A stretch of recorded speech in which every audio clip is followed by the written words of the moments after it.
Lights up दिवसभरातील घडामोडी powered by Magarpatta city group. नाटकबाजी बंद करा आणि मराठा आरक्षणाच्या प्रश्नावर काम करा, जरांगेंचा फडणवीस सरकारला इशारा. विशेष अधिवेशनासाठी भाजप आमदार कालिदास कोळंबकर यांची विधानसभेच्या हंगामी अध्यक्षपदी नियुक्ती. धर्मग्रंथापेक्षा आमच्यासाठी संविधान महत्त्वाचं, मुख्यमंत्री देवेंद्र फडणवीस यांचं प्रतिपादन. कर्जाचा हप्ता वाढणार नाही, आरबीआयकडून रेपो रेट पुन्हा जैसे थे. काँग्रेस खासदाराच्या आसनावर सापडला नोटांचा बंडल, राज्यसभेत एकच गदारोळ. जालन्यात अवकाळी पावसाचा शेतकऱ्यांना मोठा फटका, द्राक्ष बागायतदार अडचणीत.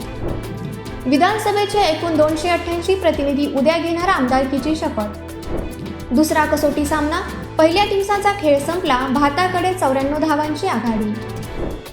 शिंदेंच्या हट्टाला न जुमानता फडणवीसांनी सीएम पदाची शपथ घेतली, राऊतांनी शिंदेंना डिवचलं. राज्यसभेत पैशाचं बंडल मिळालं, अभिषेक मनु सिंघवी यांनी आरोप फेटाळले.